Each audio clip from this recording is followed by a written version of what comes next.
जय श्री कृष्णा। राधे राधे दोस्तों, ईश्वर की कृपा सदैव आप सभी पर बनी रहे। आज की वीडियो में हम जानेंगे शनि देव की पूजा करते वक्त कौन कौन से नियमों का पालन करना चाहिए, उनका व्रत किस प्रकार करें और शनि देव व्रत कथा। शनि देव को न्याय का देवता माना गया है। शनिवार को इनकी पूजा करने से शनि की महादशा, ढैया और साढ़े साती से मुक्ति का मार्ग प्राप्त होता है। शनिदेव जिस पर मेहरबान हो जाएं, उसकी नैया पार हो जाती है। शनि को क्रूर ग्रह भी माना जाता है, इसलिए इनकी पूजा में विशेष सावधानी रखनी चाहिए। शनि की नाराजगी बहुत भारी पड़ सकती है और जीवन संकटों से घिर जाता है। तो आइए जानते हैं कि शनि देव की पूजा करते समय कौन कौन से नियमों का पालन करना चाहिए। शनि देव की नज़र अच्छे और बुरे कर्म करने वालों पर हमेशा रहती है, इसलिए जिनकी कुंडली में शनि दोष या शनि की महादशा हो, उन्हें शनि देव की आराधना करना चाहिए। यदि महिलाएं शनि देव की पूजा करती हैं तो कभी भी शनि की मूर्ति को स्पर्श न करें, क्योंकि शास्त्रों के अनुसार शनि देव की मूर्ति को छूने से महिलाओं पर शनि की नकारात्मक ऊर्जा का प्रभाव पड़ता है।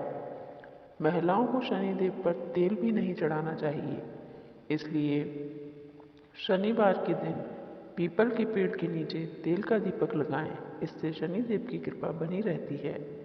शनिदेव की कृपा पाने के लिए शनि मंदिर में शनि चालीसा का पाठ करें और शनिवार के दिन शनि से संबंधित चीज़ें जैसे सरसों का तेल, काले कपड़े, लोहे का बर्तन, काले तिल आदि चीज़ों का दान करना चाहिए। इससे शनि दोष शांत होता है और साथ ही शनिदेव प्रसन्न होते हैं। अग्नि पुराण के अनुसार शनि ग्रह से मुक्ति पाने के लिए मूल नक्षत्र युक्त शनिवार से आरंभ करके 7 शनिवार तक शनिदेव का व्रत एवं पूजा करनी चाहिए। जो लोग भी शनिवार का व्रत करें, उन्हें कुछ विशेष नियमों का पालन करना चाहिए। जैसे यदि आप शनिवार का व्रत कर रहे हैं तो एक दिन पहले मांस मदिरा का सेवन नहीं करना चाहिए।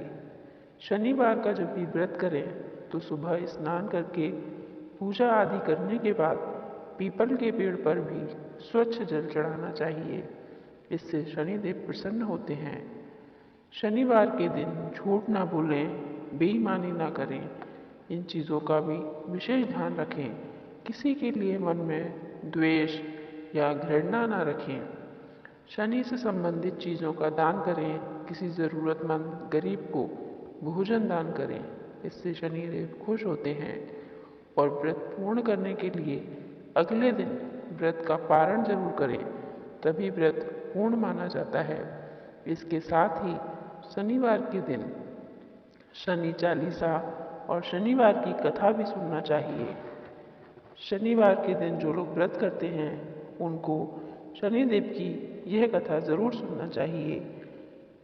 एक समय सभी नवग्रह सूर्य, चंद्रमा, मंगल, बुध, बृहस्पति, शुक्र, शनि, राहु और केतु में विवाद छिड़ गया कि इनमें सबसे बड़ा कौन है। सभी आपस में लड़ने लगे और कोई निर्णय ना होने पर देवराज इंद्र के पास निर्णय कराने पहुंचे। इंद्र इससे घबरा गए और इस निर्णय को देने में अपनी असमर्थता जताई, परंतु उन्होंने कहा कि इस समय पृथ्वी पर राजा विक्रमादित्य हैं, जो कि अति न्यायप्रिय हैं। वे ही इसका निर्णय कर सकते हैं। सभी ग्रह एक साथ राजा विक्रमादित्य के पास पहुंचे और अपना विवाद बताया, साथ ही निर्णय के लिए कहा। राजा इस समस्या से अति चिंतित हो उठे, क्योंकि वे जानते थे कि जिस किसी को भी छोटा बताया वही कुपित हो उठेगा। तब राजा को एक उपाय सूझा। उन्होंने स्वर्ण, रजत, कांस्य, पीतल, सीसा, रांगा, जस्ता, अभ्रक और लोहे से 9 सिंहासन बनवाए और उन्हें इसी क्रम में रख दिए। फिर उन सब से निवेदन किया कि आप सभी अपने सिंहासन पर स्थान ग्रहण करें। जो अंतिम सिंहासन पर बैठेगा वही सबसे छोटा होगा। इस अनुसार लोहे का सिंहासन सबसे बाद में होने के कारण शनिदेव सबसे बाद में बैठे तो वही सबसे छोटे कहलाए। उन्होंने सोचा कि राजा ने यह जानबूझकर किया है। उन्होंने कुपित होकर राजा से कहा, राजा, तू मुझे नहीं जानता। सूर्य एक राशि में 1 महीना, चंद्रमा 2.25 महीना 2 दिन, मंगल 1.5 महीना, बृहस्पति 13 महीने व बुध और शुक्र 1 महीने विचरण करते हैं, परंतु मैं 2.5 से 7.5 साल तक विचरण करता हूँ। बड़े बड़ों का मैंने विनाश किया है। श्री राम की 7.5 आने पर उन्हें वनवास हो गया। रावण के आने पर उसकी लंका को बंदरों की सेना ने परास्त कर दिया। अब तुम सावधान रहना। ऐसा कहकर कुपित होते हुए शनिदेव वहां से चले गए। अन्य देवता खुशी खुशी चले गए। कुछ समय बाद राजा की 7.5 आई। तब शनिदेव घोड़ों के सौदागर बनकर वहां आए। उन्होंने एक साथ कई बढ़िया घोड़े दिखाए। राजा ने यह समाचार सुना, अपने अश्वपाल को अच्छे घोड़े खरीदने की आज्ञा दी। उसने कई अच्छे घोड़े खरीदे व एक सर्वोत्तम घोड़े को राजा की सवारी हेतु दिया। राजा जो ही उस पर बैठा, वह घोड़ा सरपट वन की ओर भागा। भीषण वन में पहुंचकर अंतर्ध्यान हो गया और राजा भूखा प्यासा भटकता रहा। तब एक ग्वाले ने उसे पानी पिलाया। राजा ने प्रसन्न होकर उसे अपनी अंगूठी दी। वह अंगूठी देकर राजा नगर को चल दिया और वहां अपना नाम उज्जैन निवासी बीका बताया।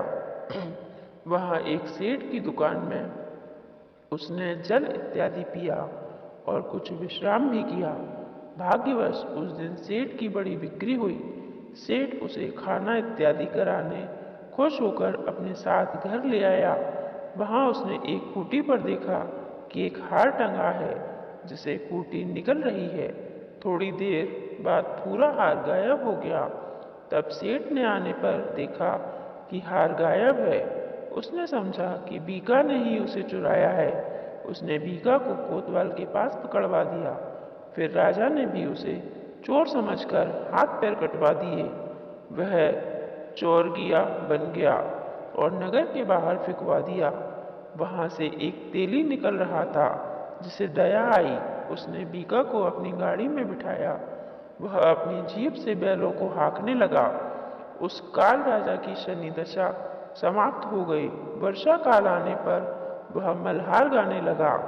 तब वह जिस नगर में था, वहां की राजकुमारी मनभावनी को इतना भाया कि उसने मन ही मन प्रण किया कि वह उस राग गाने वाले से ही विवाह करेगी। उसने दासी को ढूंढने भेजा।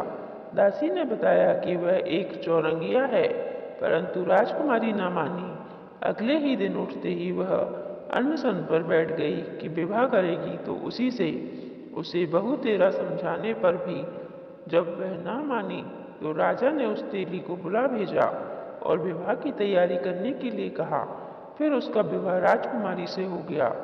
तब एक दिन सोते हुए स्वप्न में शनिदेव ने राजा से कहा, राजन, देखा तुमने मुझे छोटा बताकर कितना दुख झेला। तब राजा ने उनसे क्षमा मांगी और प्रार्थना की कि हे शनिदेव, जैसा दुख मुझे दिया है किसी और को न देना। शनिदेव मान गए और कहा, जो मेरी कथा और व्रत कहेगा उसे मेरी दशा से कोई दुख नहीं होगा। जो नित्य मेरा ध्यान करेगा और चींटियों को आटा डालेगा, उसके सारे मनोरथ पूर्ण होंगे। साथ ही राजा को हाथ पैर भी वापस दिए। प्रातःकाल आंख खुलने पर राजकुमारी ने देखा तो वह आश्चर्यचकित रह गई। बीका ने उसे बताया कि वह उज्जैन का राजा विक्रमादित्य है।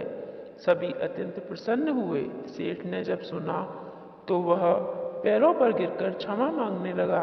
राजा ने कहा कि यह तो शनिदेव का कोप था, इसमें किसी का कोई दोष नहीं है। सेठ ने फिर भी निवेदन किया कि मुझे शांति तब मिलेगी जब आप मेरे घर चलकर भोजन करेंगे। सेठ ने अपने घर नाना प्रकार के व्यंजनों से राजा का सत्कार किया। साथ ही सबने देखा कि जो खूंटी पर हार लटका हुआ था वह वापस आ गया।